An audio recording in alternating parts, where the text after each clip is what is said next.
সামাজিক যোগাযোগ মাধ্যমের কল্যাণে বিশ্ব এখন হাতের মুঠোয়। কোনো প্রান্তের ঘটনাই আর স্থানীয় গণ্ডিতে সীমাবদ্ধ থাকছে না।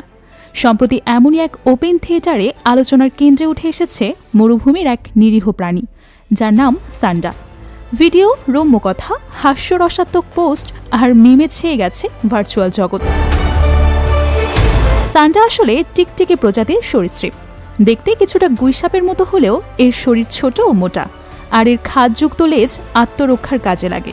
মাস্টিগোর সান্ডা টিকটিকি বা কাটা লেজযুক্ত টিকটিকি নামেও পরিচিত এই প্রাণীটি। এটি মূলত আফ্রিকা ও মধ্যপ্রাচ্যের মরুভূমিতেই বাস করে। তৃণভোজী এই প্রাণী লতাপাতা, ফুল ও বীজ খেয়ে বাঁচে, তবে প্রয়োজনে পোকামাকড়ও খায়।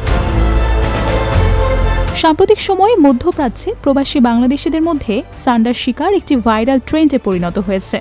সামাজিক মাধ্যমে ছড়িয়ে পড়া ভিডিওতে দেখা যাচ্ছে প্রবাসীরা মরুভূমির বালিয়াড়িতে সান্ডা ধরার জন্য ছুটছেন।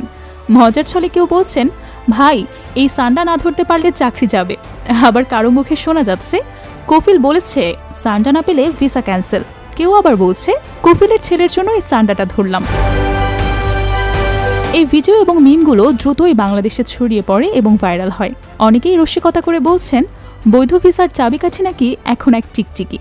ফলে সান্ডা এখন একটি অনন্য সাংস্কৃতিক ট্রেন্ডের কেন্দ্রবিন্দুতে পরিণত হয়েছে, যা শুধু বিনোদন নয়, বরং প্রবাসীদের জীবনযাত্রার প্রতীকও বটে। ফেসবুকের নিউজ ফিড স্ক্রল করলেই এখন সান্ডা নিয়ে তৈরি অসংখ্য রিলস ও পোস্ট চোখে পড়ছে। এমনকি সান্ডার বিরিয়ানি নিয়েও চলছে আলোচনা ও ঠাট্টা। সান্ডা নিয়ে আরেকটি প্রচলিত বিশ্বাস হলো সান্ডার তেল। বাংলাদেশে ভাইরাল ট্রেন্ডের মিশ্র প্রতিক্রিয়া দেখা যাচ্ছে। কেউ এটিকে নিছক হাস্যরস হিসেবে দেখছেন, আবার কেউ বলছেন এটি অশোভন এবং প্রবাসী বাংলাদেশিদের মর্যাদাহানি করছে। তবে অনেকেই মনে করছেন এই ভিডিওগুলো আসলে প্রবাসী জীবনের দুঃখ ও কষ্টের প্রতীক, যা তারা মিমের মাধ্যমে প্রকাশ করছেন।